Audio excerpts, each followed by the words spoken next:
We got to air it out. Let's air it out. So we got to air it out. Let's air it out. So how you say that? Air it out. Air it out. Air it out.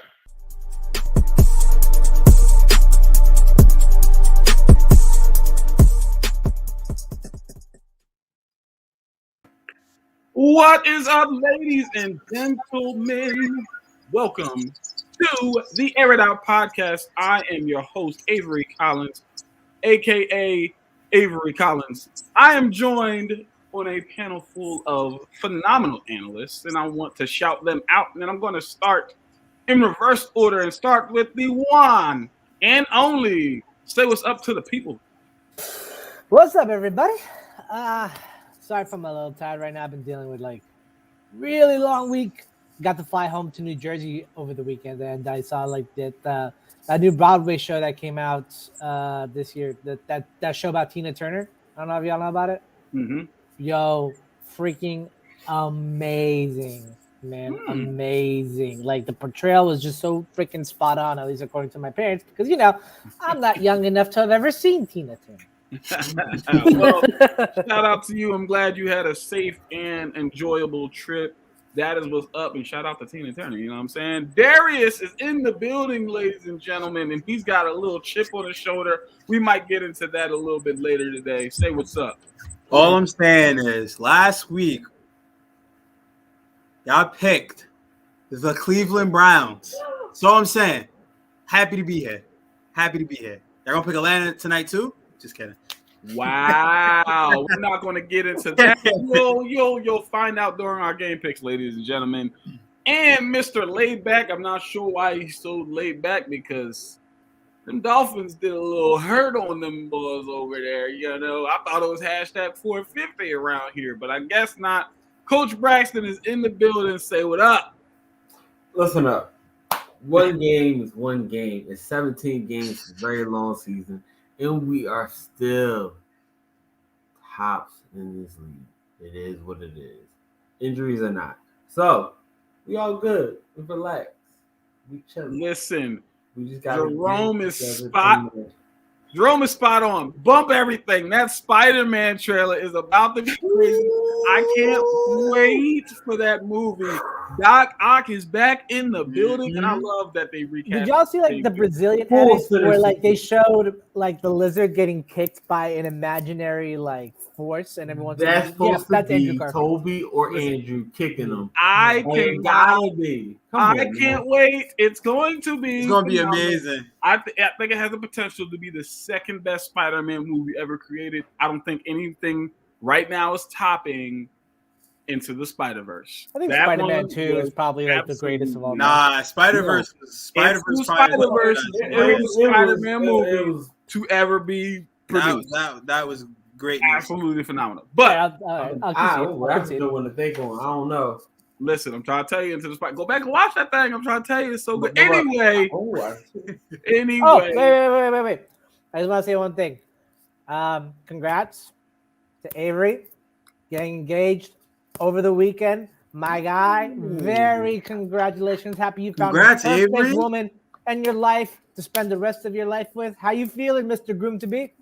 Thank you so much. I appreciate it. Appreciate the support. I'm feeling great. Like you said, I have a great woman who is just a breath of fresh air. She reminds me, I've told her this time and time again, she is a reminder to me that God is real.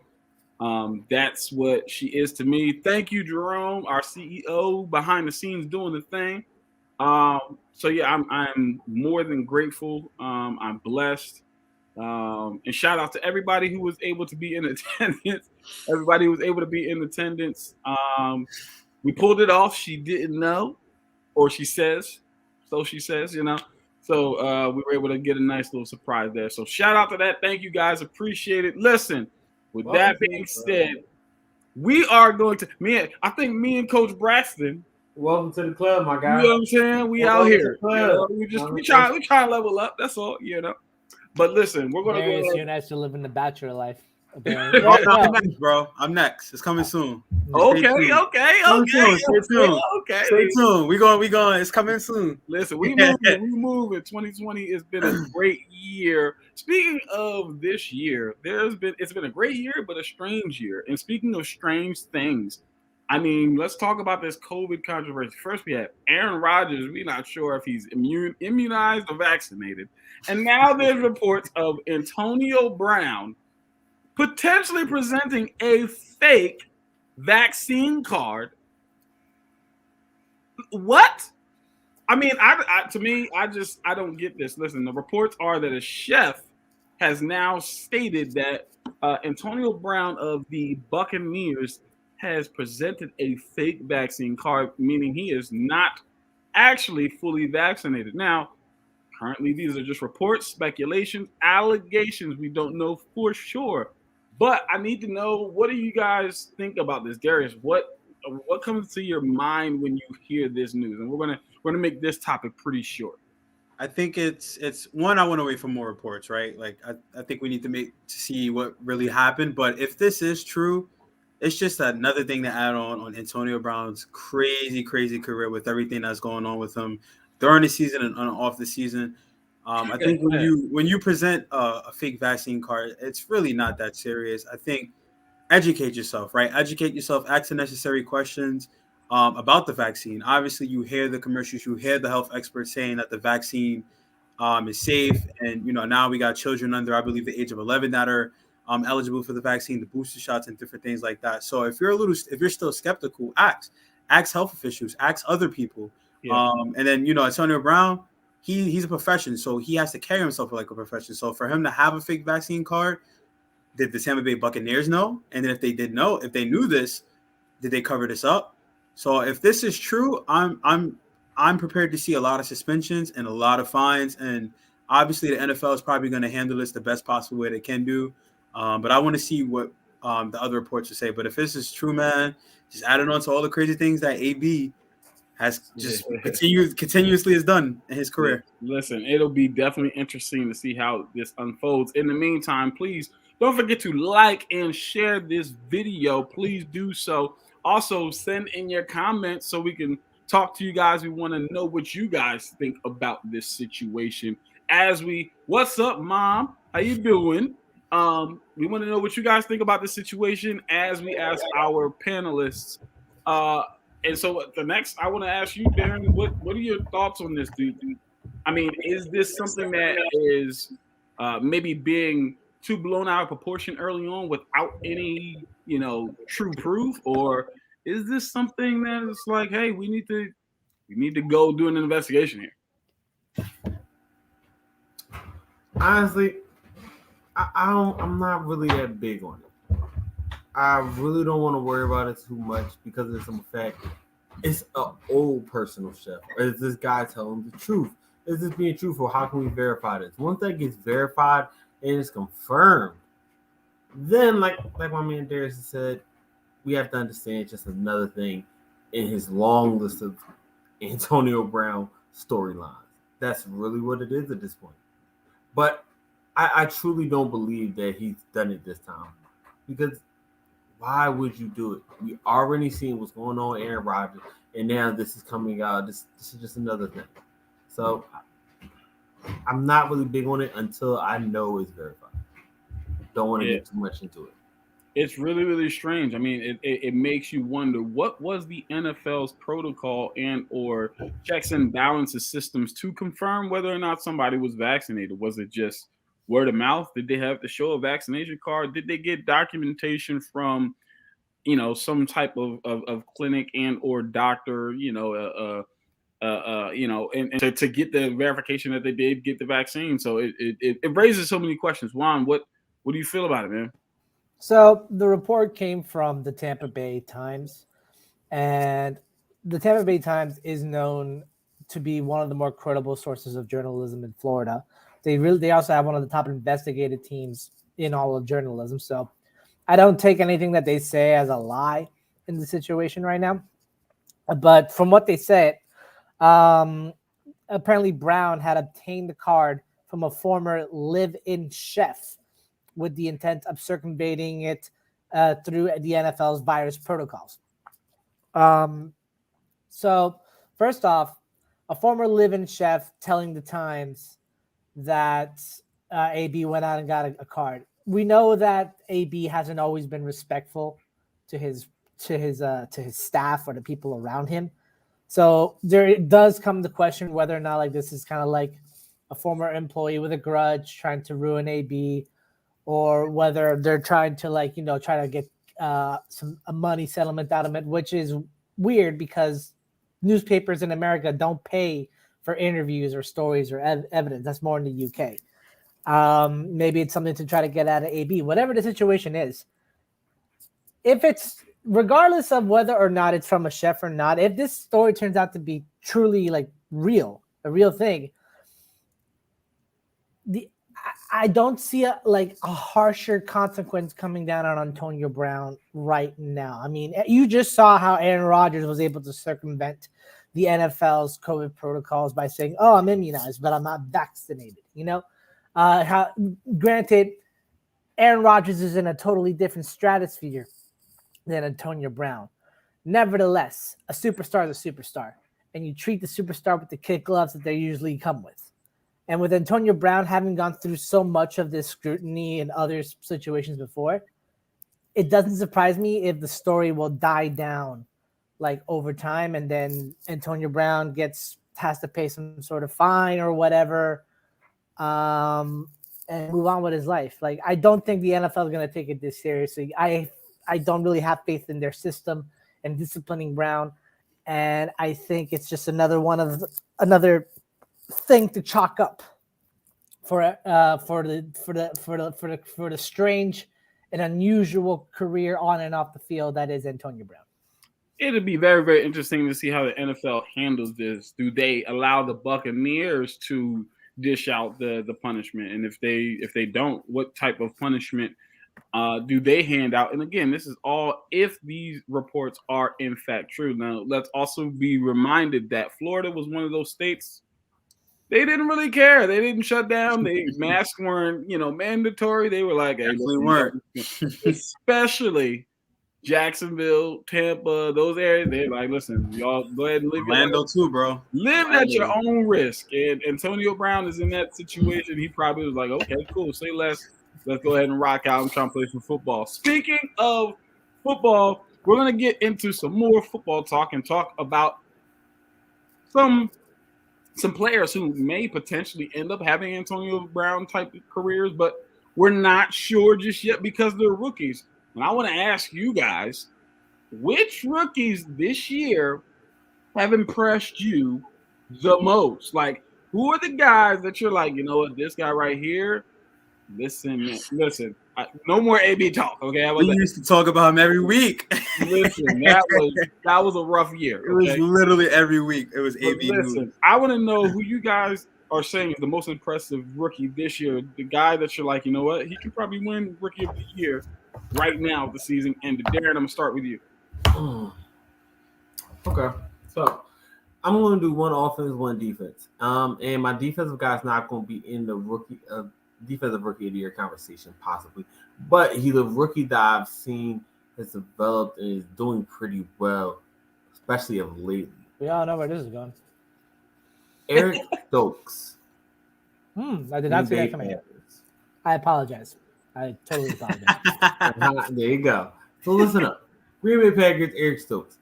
My guy got thrown in there after Jair Alexander, one of the top lockdown corners, got knocked out with an injury. He's come in. Yes, he's gotten beaten a few times, but especially lately, he's developed, and that Green Bay Packers defense has been looking pretty good lately. They have really been able to win games along with having the offense they do, and without having the offense they do, stopping them when they played, I believe it was the 49ers, and they had Jordan Love. That was the game. That was the game that showed me, you know what? Eric Stokes just might be something. Played great defense. And as a D-back, that type of confidence going in, being able to replace a guy or try to step up and replace such a top-tier guy is great. And offensive player of the year is kind of obvious. It's Jamar Chase. We all know about the drops. He has 7, I believe, drops already on the season. But what he's done when he has the ball in his hands, masterful. It is what it is. I'm sorry. That's just beautiful what he does with the ball in his hands. Yeah, it's definitely been very, very impressive what Jamar Chase has been able to do. So sad that his season has come to an abrupt end. I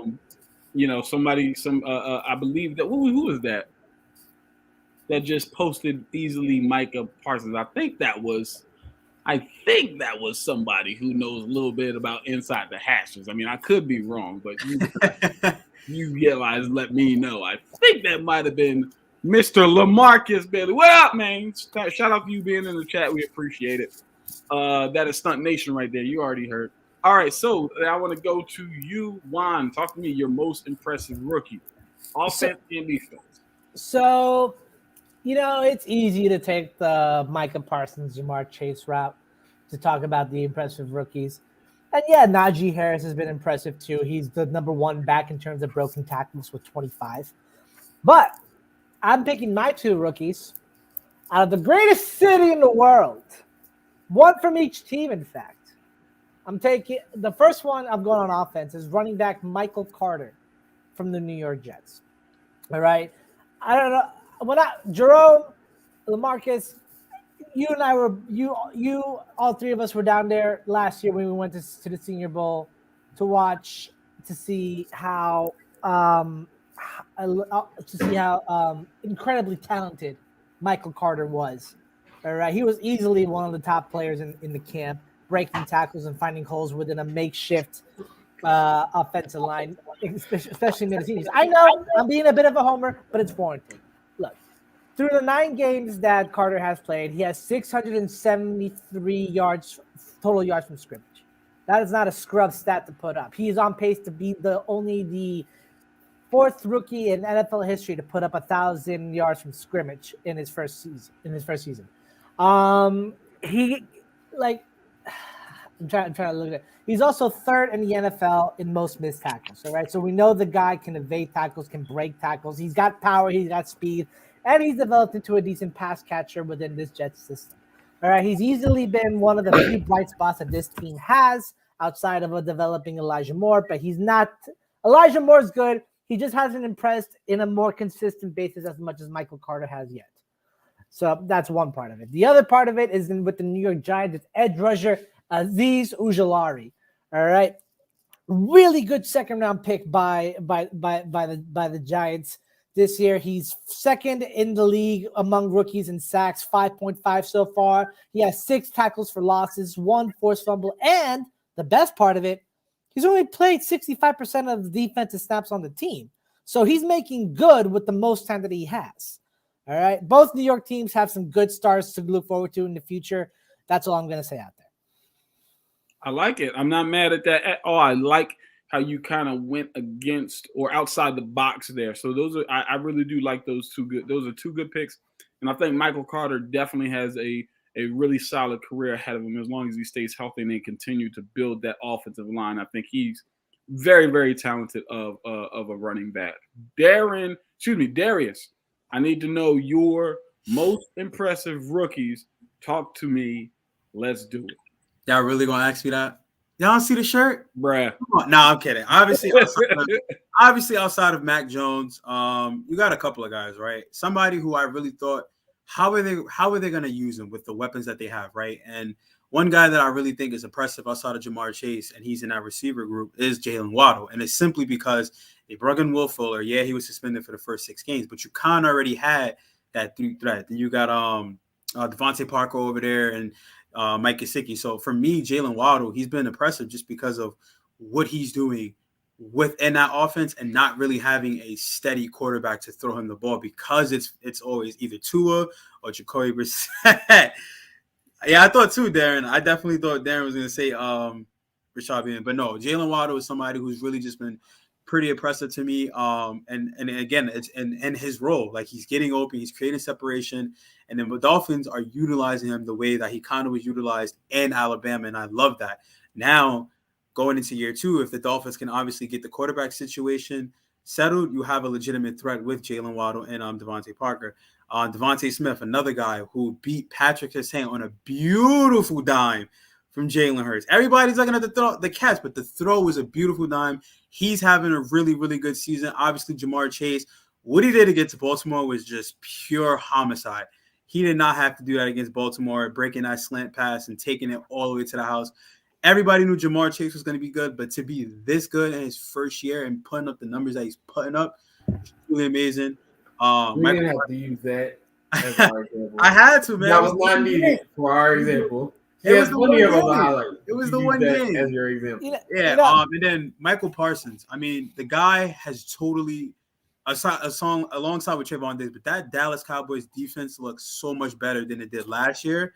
And Michael Parsons is playing a huge factor in it just because he can do a little bit of everything. He can rush the passer, he can drop back in coverage, he can play side out of side, he can make the open field tackle. So I definitely like those guys. But yeah, me is Jalen Waddle. It's Jalen Waddle. It has to be Jalen Waddle. Just what he's doing, and he doesn't even have a consistent quarterback, and it doesn't even matter. He's still going out there and playing some of the best football out of that wide receiver class, in my opinion. So that's saying something, because this is, like you just mentioned, an impressive wide receiver class. I mean, like the first 4 to 5 wide receivers taken are already looking to be bona fide good players outside of Bateman right now, because we've only seen him in one game, but I'm pretty sure he'll be able to catch up as the season goes on.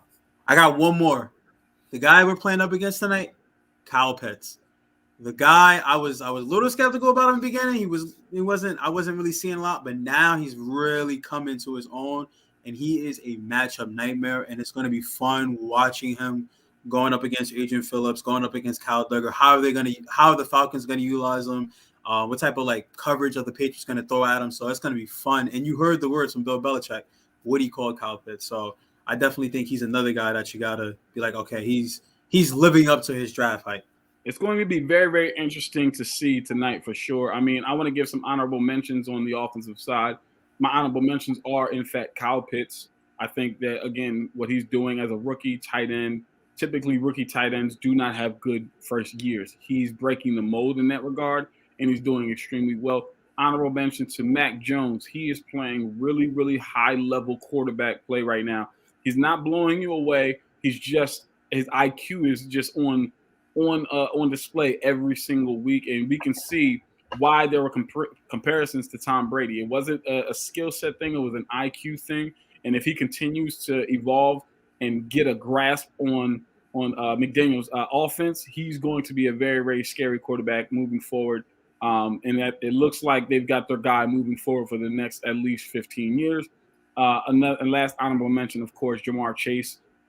Just been phenomenal as a receiver this year. He looks like a veteran out there. I mean, he's been playing. It looks like he's been playing for, the last 5 seasons. So my honorable mention to those guys. But the guy on offense that I want to say is my current MVP or a rookie MVP on offense is Rashawn Slater. I know offensive lineman. It doesn't sound pretty, but he has been as advertised. Only giving up 2 sacks this year, which again. It's not the best, but at the same time, what he's done for that offensive line, what he's done for Justin Herbert and giving him time and all those different things, he's really changed that offensive line around. His play has been absolutely astounding, and he doesn't show up, on the highlight reel, or even necessarily on the stat sheet, but you can see the difference he's made on that team. So that for me would be my most impressive rookie on offense. Then I want to give another, Jerome definitely did say that. He said that he actually was his dark horse for Rookie of the Year. So that is very, very true. And then so shout out to, like I said, another honorable mention on defense. I would say honorable mention goes to Micah Parsons. I think Micah has been a very, very, very, very, very solid player for the Dallas Cowboys. He's instantly changed that defense. I mean, so much so that they were able to get rid of Jalen Smith. They were and not really lose a beat, right? And they're playing extremely well right now.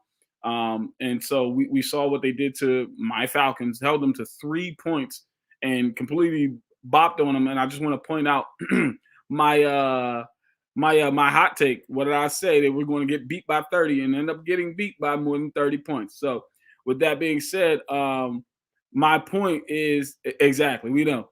My point is my defensive rookie currently is Patrick Surtain. He has literally come in and done exactly what I expected from a corner standpoint. We saw the catch that Devontae Smith had on him. I think that's more so, like Darius said, the pass was immensely beautiful. Number one, number two, Patrick Surtain. We didn't even know he was going to play in that game with a sprained knee. So the fact that he was even out there was I'll give him credit for that. But he's been playing extremely well. He hasn't been locked down or shut down per se, but he's been playing a very, very, very good brand of football. Devontae Smith definitely was getting in his mid, and I think that's just more a familiarity thing, more so than anything. And I think that moving forward, if they were to play again, Patrick Surtain might have a little bit more to say about that. So those are my guys. Darren, you have one more thing. Javonte Williams. Javonte Williams, running back for the Broncos. He is an angry runner, man. He run angry.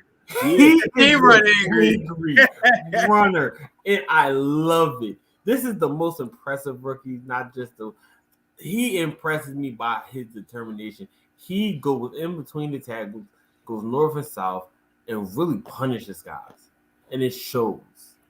He's one of the top rookie running backs right now, and I love it. Yeah, he's been playing extremely well. But Ron, one last thing, and we'll move on. I will say, like, the last thing I'll say, like, two corners I want to add into the conversation for good performing rookies. The first one is Las Vegas Raiders corner Nate Hobbs. The second is Michael Carter II for the Jets. Both are just 2 of 6 corners that have not allowed any touchdowns this season in the amount of snaps that they've taken. Nate Hobbs, 322 snaps without allowing a single touchdown. Michael Carter II, 267. Listen, man, it's been really good year for the defensive backs, the young rookie defensive backs. Stokes, Carter. A lot of these guys have stepped up and shown that they belong in this league. I think that's a testament to a lot of the work that they're doing in these colleges, and in these systems, and even in the offseason, that they're putting the work and the time in to hone in their craft. I think, me personally, I think COVID might have been a good thing for some of them because everything stopped and all they had to do or could do was work on their craft. So I think we're going to see a good stock of player moving forward. With that being said, we're going to go ahead and move forward into our next topic. And this topic is going to be really interesting. I'm interested to see you guys' answers here. Which NFC team are you the least confident in, right?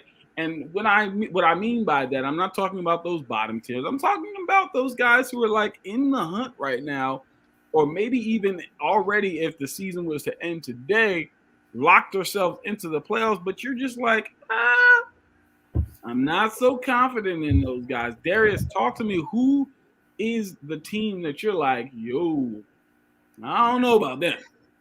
I got 2 honorable mentions. I'll go by them really quick. My first one is Arizona. Now I know Kyler Murray's out. He's battling ankle injuries. Reports that he may come back this week. If he doesn't come back this week, they have a bye week. So I think if Arizona wants to play it safe, you let him rest, and then he comes back after your bye week. Now I'm gonna tell you why Arizona scares me a little bit, and I'm not that much confident in them. This is the same Arizona team, not the same Arizona team, but they started off hot last year and they started to cool down. And they're kind of doing it again. Yes, again, Kyler Murray's injured, but we saw the first game when Kyler Murray was gone, Colt McCoy did what you asked him to do, and James Conner went off. So I think they have a solid foundation, but I'm not that confident. Another team is Dallas. It's just something about Dallas that just doesn't sit right with me. I don't know what it is. I don't know if it's Mike McCarthy. I don't know if it's the offense. It's just something about Dallas that just worries me just a little bit, that I don't think they're there yet. But to me, the team, the Rams, and it was between Tampa Bay and the Rams, but Tampa Bay has Tom Brady. You really can't. if you learn one thing, never bet against Tom Brady. That's why Tampa Bay to me is not the least team I'm least confident. And plus, they didn't have Antonio Brown for the last 2 weeks. He's going to come back eventually, and that offense is going to start clicking again. But to me, it's the Rams, and it's simply just because of losing Robert Woods, I think really is going to affect that offense because of what he was able to do. Yes, you bring in Odell, but Odell has to learn the playbook. He still has to build chemistry with Matthew Stafford. And that defense is still a little bit shaky. Yeah, it's still top defense, but they have shown that they can be that they have weaknesses. And we saw against San Fran, right? Like San Fran was able to move the ball down the field, be able to run the ball. Kittle was able to get open. He was able to block, and they had good pass protection. So for me, it's the Rams, and it's really more so on an offensive standpoint. If Odell can grasp that playbook, and we all say if Odell can go back to the Odell that he once was, then the Rams are possibly a team that can, go to the Super Bowl and host it in their stadium. But if Odell can't really learn the playbook and build chemistry with Matthew Stafford, then you're really gonna have to rely on Cooper Kupp because obviously Robert Woods is gone. That's a huge loss. And defensively, they got to start to get together. They got to start getting pressure. Jalen Ramsey, obviously, we know what he can do, but they just got to start playing better on the defensive side of the ball. So that's my team, and it really hurts that Robert Woods is down. So. It's kind of funny. We called Odell a luxury pickup on last week's show, and then the same day that he signs his contract, Robert Woods tears his ACL. Conspiracy. So he went from being a luxury to a necessity. Conspiracy. That was pretty wild. I think that was the most ironic thing I've seen all season. That was pretty wild. Yeah, so it'll definitely be interesting to see. Juan, talk to me. Who you're looking at that you're like, you know what? Not a big believer in these guys. I only got one team that I wrote down because I tried looking at the other three I had. I just couldn't convince myself that I wasn't as confident in them as I am with this one. The Minnesota Vikings. And the reason why is because for the first time, I can honestly say Kirk Cousins is not the reason that the Minnesota Vikings are losing. Looking at the numbers alone, Cousins right now is top 10 in yards and touchdowns. He only has 2 picks on the whole season. Wow. And the offense is the top 10, just the offense in general. They're 7th in total yards, 9 passing, and 9 rushing. All right, so there's no disparity with the offense. The disparity here is what the head coach specializes in, what Mike Zimmer specializes in, which is defense. They're 23rd in total defense. The Broncos win as soon as I heard everyone. Oh, I did that for you, Jerome. I did that for you. I knew if I said the Broncos would win, the Eagles would win because I jinxed them. You're welcome. We'll get to jinxes in a minute. So 23rd in defense overall, 14th against the pass, 29th against the run, and they're allowing 24 points per game. So clearly the defense has become a hindrance for the Minnesota Vikings, but albeit they have stepped up 1 or 2 times this season. Like against the Chargers, they actually had a good amount of stops during that Chargers game and getting them to win, but it just, there's not enough consistency here. The Minnesota Vikings just are not the consistent team that you think a team of this caliber of talent should be. All right. Their record should be a lot better than it should be. But it's either Mike Zimmer trying to play too much of an old school style of defense, or just the injuries piling on, whatever it may be, there is something not working up in Minnesota, and it's not a sustainable plan going forward in the long run. They're not making the playoffs.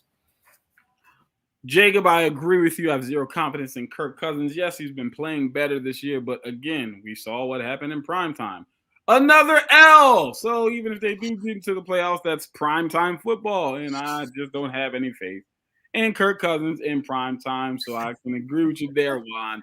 And Jacob, Darren, talk to me. Who in the NFC are you the least confident in? I had to think about this one, and it's kind of simple for me. It's going to be the Cowboys. I'm sorry. I love the fact that, one, they have a defense that has been pretty great, honestly, this season. Overall, honestly, it's not even just one person, but it's 2. Micah Parsons, Trayvon Diggs. They have become the heartbeat of that. And when they're not playing up to standard, their defense is a little bit suspect. We've seen the Broncos take advantage of it recently, and it will show more and more.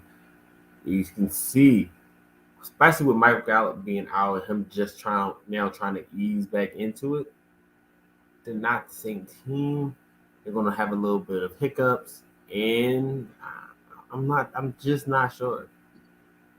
I like the team, but compared to Green Bay with Aaron Rodgers and knowing what he can produce, Tampa Bay knowing what Tom Brady is in that second half of the season, especially when the team is getting healthier and healthier, and then the fact that I believe that Kyler and DeAndre Hopkins will come back healthy for the next week or two, and it will go back to what it was the first 4 or 5 weeks during the season. It's cowgirls. Sorry. There's something about Don't them. trust. I don't. Oh, and Mike McCarthy. Don't trust him. I think that's what it is for me. Trust him. I don't trust that he's going to be able to pull it out in the end. I really feel as though, and don't get me wrong, I love him. He's a great coach, but I feel like Aaron Rodgers might have carried his one. It'll definitely be interesting to see. I will say, for me, the Cowboys are my number 2 that I'm most least confident in for that reason and that reason only. Not players, but coaching. I think the coaching is going to be the Achilles heel of the Dallas Cowboys this year. I'm not sure. Something about them is off. The Falcons, you can put them in there as well. I mean, technically, they are still in the playoff hunt, right? Like, which is absolutely absurd. And they're not good. You are correct. LaMarcus. I couldn't agree with you more. We stink. We are not good. I mean, we're just not good. 3 points. That's just not acceptable, especially when Matt Ryan is playing some of the best football of his career. It's really, really sad to see that defense can't stop anyone. Like, the only highlights we have on that team are you have AJ Terrell, who's been playing extremely well, Deion Jones, who's racking up tackles, and Grady Jarrett doing his usual thing. Outside of those 3 players, our defense is completely abysmal. No pass rush, can barely stop the run. The secondary is just good God. And then the offense, when they can't run the football because Mike Davis is just boo boo poop, and Cordero Patterson, we can't lean on him all the daggone time we need, and it's really sad that the receiving core kind of takes a back seat when Calvin Ridley goes out like that. Again, shout out to Matt Ryan for still putting numbers up even despite having those issues. But for me, the number 1 team that I'm skeptical on, aside from those 2 teams, for me is without question. Where are they? There we go. It was without question the New Orleans Saints. The New Orleans Saints. Again, without Jameis Winston, I do not see what they're going to do in the playoffs. They're currently seated as a wild card team in the playoffs. No facts. Serious facts. And I just want to comment on Lamarcus' situation. He takes up too much cap space, Matt Ryan. Yeah, but what's the other option, right? Like, we would be even worse if Matt Ryan wasn't on this team. He's the only thing holding this team afloat. So, yeah, he takes up a lot of cap space. But to me, that's not the biggest issue. He's on the tail end of his career anyway. But for me, yeah, it's the Saints. I think the Saints, they are not doing anything. Like I said, without Jameis Winston, I'm not a big fan of Trevor Siemian. I'm not a believer, nor am I of Taysom Hill to sustain long enough high-level quarterback play to get them to where they need to be. I think their defense is still a very, very solid defense. But even with Alvin Kamara being shaken up and different things like that, I think it's going to be a very, very interesting season. Actually, hopefully he's not, because I don't see any quarterbacks this year that I'm an extreme believer in, except for maybe that quarterback in North Carolina. I can't remember his name off the top of my head. But other than that, I'm not a huge fan of any of the quarterbacks coming out this year. So Matt Ryan, just restructure your deal. But again, back to the Saints. I think the Saints, is something about them that I'm just not a believer in. I think there'll be a tough out, of course, but I don't think they'll make any noise. So that's it for me. You had one more thing to say. I just wanted to share a quote that Andy Reid said this week about the state of where the NFL is right now. That I think applies perfectly to what we're talking about with the NFC. We're seeing this every Sunday, on Thursdays, and Monday nights. The parity in this league is ridiculous. So you have to stay on your game, and you have to continue to work to get better. And he's right about that. Parity is one of the greatest things that makes the NFL so special. There's no consistent great team. Good teams rise, good teams fall each and every year. And we're seeing that culminate in the NFL today. Can you honestly look me in the eye and tell me that there's a single team, especially in the NFC right now, that's running away with the conference or running away with their respective division? You can't, because it's a total crapshoot. Listen, the Packers, I don't see a better team in the NFC than the Packers right now. Their defense is hitting the stride and playing extremely well, and they've got a guy named Aaron Rodgers, right? I mean, to me, right now, I think the best team in the NFC is without question the Packers. I think, again, I listen, I'm not sure. The reason, and a couple of weeks ago, I said it was the Cowboys and different things like that, and because of their defense and their running game. But now that the Packers defense has stepped up, I'm just not. We saw Aaron Rodgers win a football game without his top 3 receivers. I mean, to me, that just takes the cake. For me right now, I think it's the Packers. Darius, go ahead.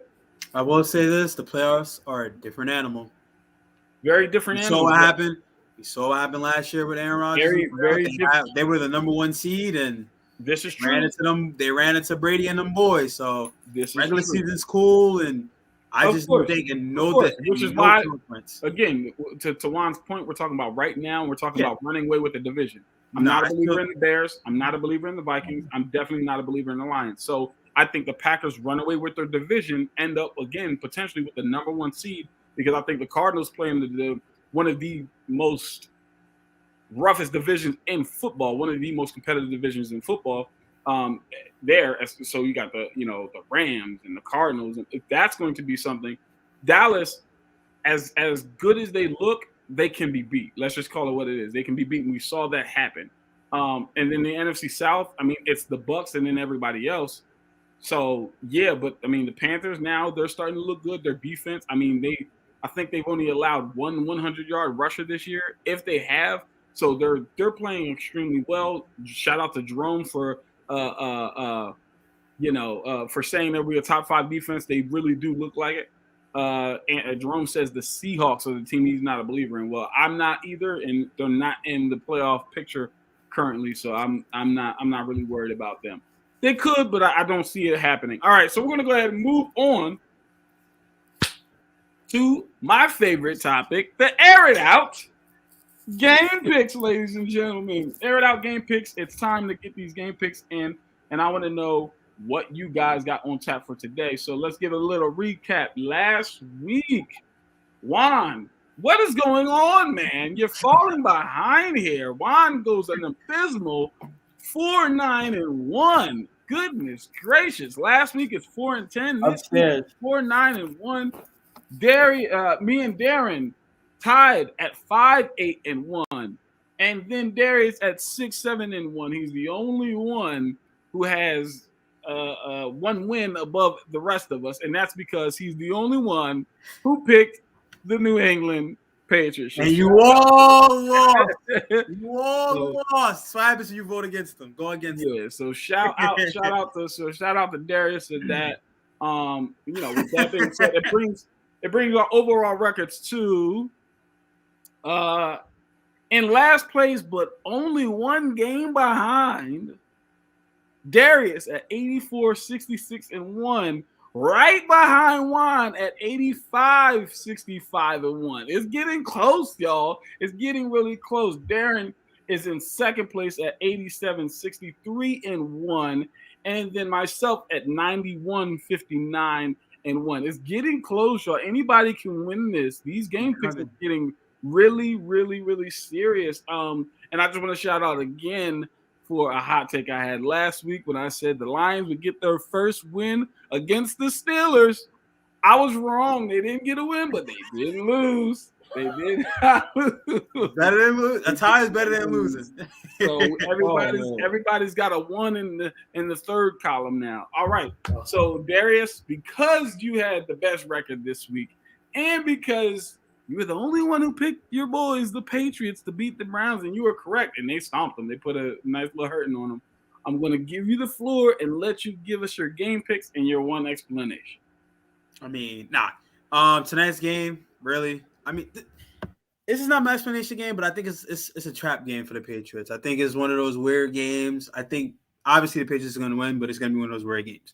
But my game of the week, the game that I'm picking, and I think it has potential to be the best game, is the Colts and the Bills. And I'll tell you why. I like both defenses, right? The Colts are playing good, and then can we talk about Jonathan Taylor for a second? Woo! Jonathan Taylor, Jersey, running over everyone. It doesn't matter if you stack. It doesn't matter what you do. He's going to get his, and he's going to make it a very. Drew, we are sorry. We are sorry that happened. It had to happen, But ties happen, And shout out to one of the best quotes ever by Najee Harris. I didn't know you could tie in the NFL.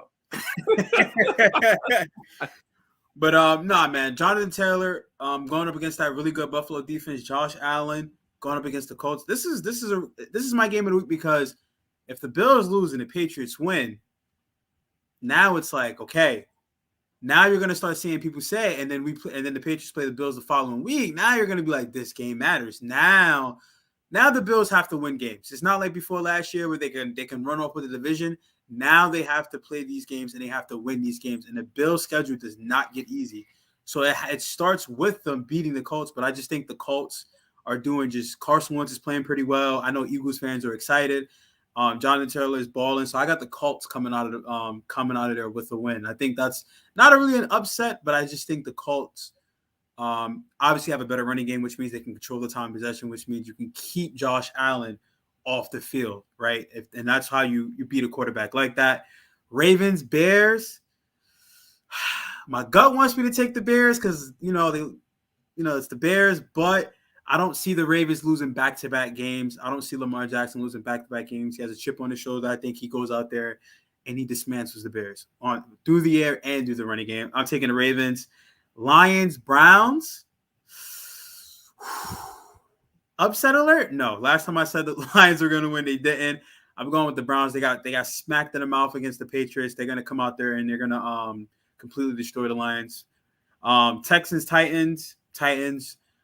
Packers, Vikings. I think it's going to be a close game, divisional game. Those divisional games are always good, but I think the Packers are going to come out with the win. Dolphins, Jets.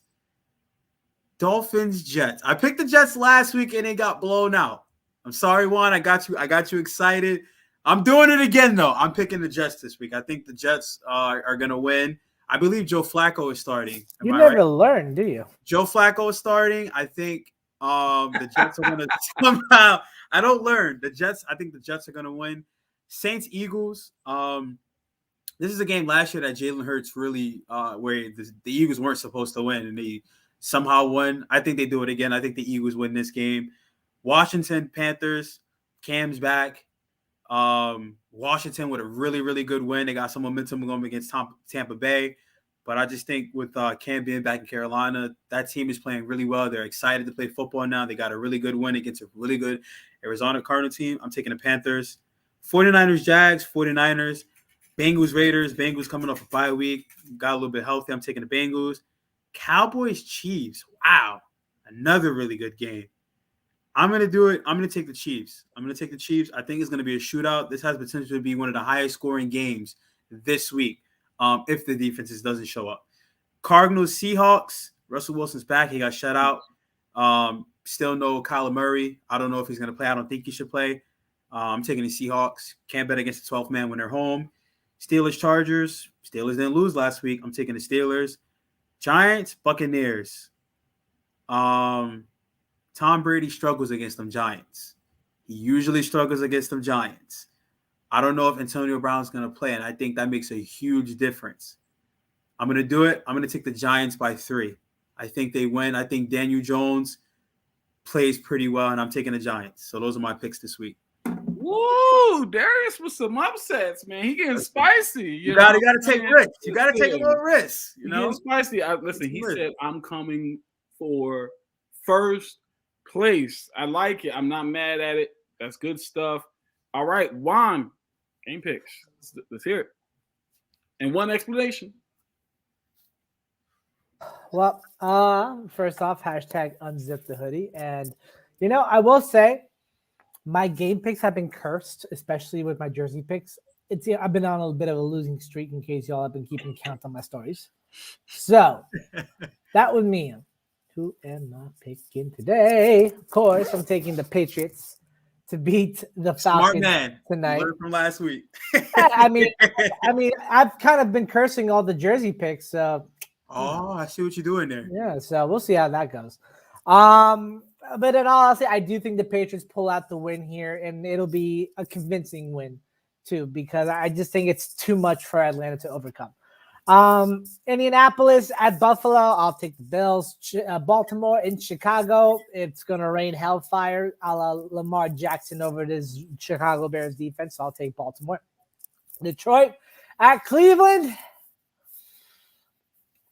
It's a tough one because you have two of your top three running backs either injured or on the COVID list. No clue on whether or not Nick Chubb is coming back. Not to mention your best quarterback is injured to all hell and back. So you have no idea whether he's 100% to go. And the defense is also missing quite a few stars along the front seven too. It has just been kind of underperforming as a unit. Am I really going to do it? Damn it, yes I am. I'm taking the Detroit Lions to upset the Cleveland Browns. I'm taking it. And then I guess that was my explainer. That I think like Detroit, after the fight that they put up against the Pittsburgh Steelers, which, we really don't know what the Steelers are, but enough that you could put up a fight against them. It says a lot about character and what this team is willing to fight for in the name of Dan Campbell. I believe in the knee-biting mentality and that it will move forward. But Jared Goff still sucks. Yes. And then next one is Tennessee hosting Houston. I'm taking Tennessee. Green Bay invading Minneapolis. Minnesota's pulled off quite the upset sometime, but I will take Green Bay in a close one. New York hosting Miami. I'm taking the Dolphins purely because I think defense matters, and Brian Flores is a much better defensive mind right now than Robert Saleh has proven to be. New Orleans Saints visiting the Eagles. This was a hard one to take. The Eagles are like a really hot and cold team. You never know what you're really going to get with them. But Sean Payton has shown that he can coach circles around anybody, even with scrubs. So as much as I'd like to, I'm going to take the Eagles on this one. So I'm taking the Eagles. Then Washington in Carolina, give me the better defense and Cam Newton. I'll take the Panthers all day. San Francisco is going to beat the Jaguars. I'm calling it. Cincinnati will beat Las Vegas. Dallas and Kansas City, I think Dallas pulls off the win, and that. Can I get my hot take early? Not yet. Okay. Not yet.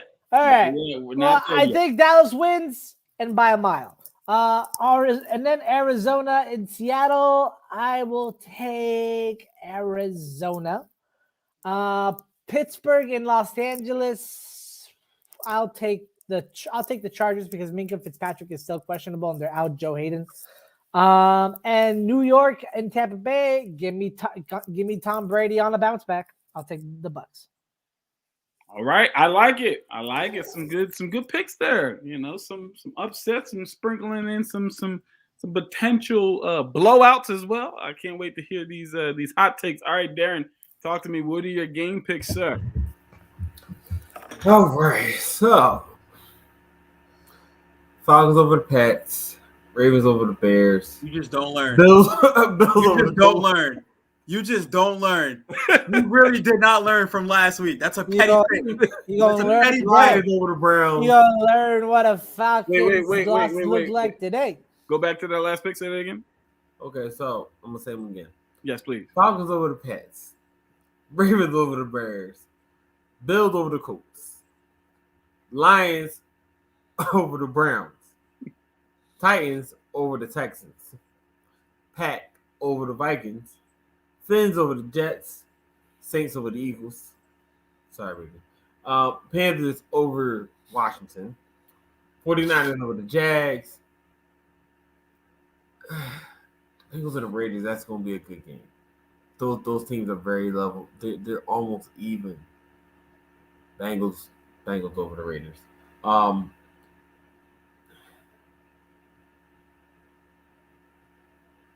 Cards over the Hawks. Cards over the Hawks.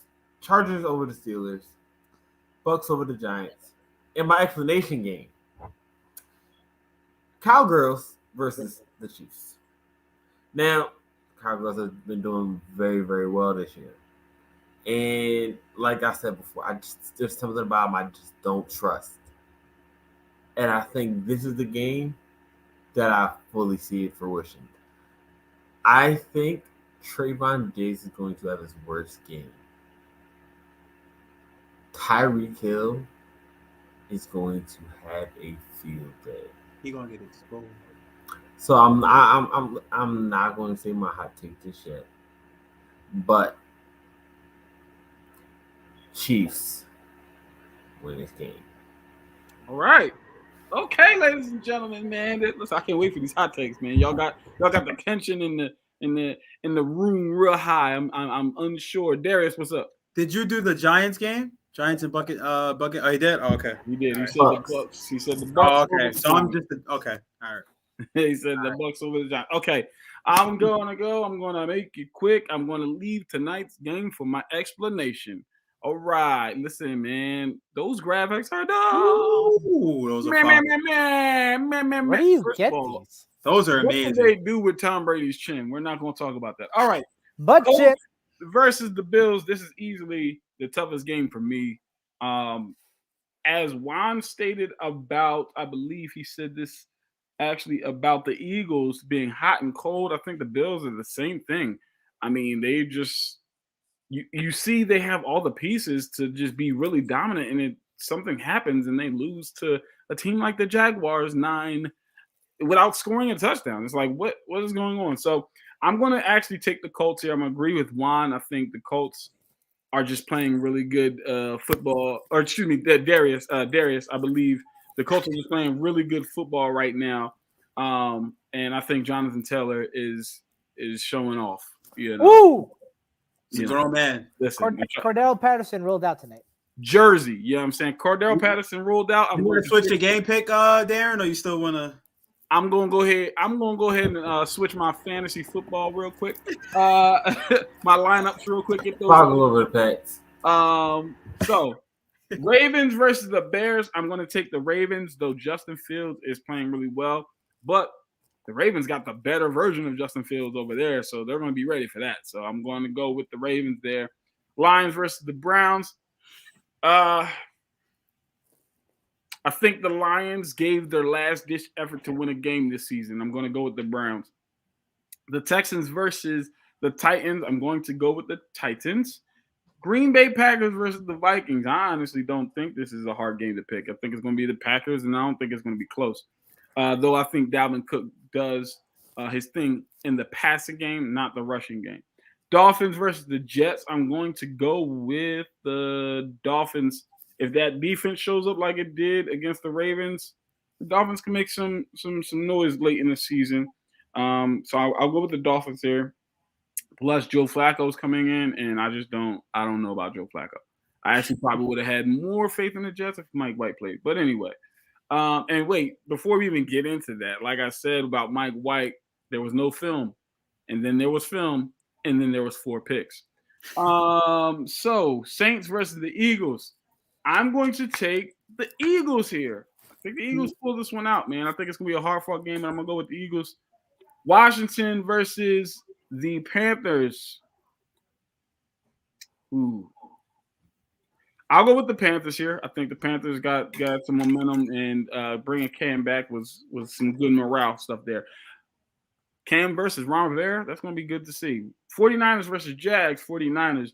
Bengals versus the Raiders. I'm going to take the Raiders here, actually. They got to stop the bleeding at some point. Cowboys versus the Chiefs. I'm going to go with the defense that I believe in more, though part of me is feeling like I shouldn't, but I'll go with the Cowboys because I just believe in their defense more. Cardinals versus the Seahawks. I'm taking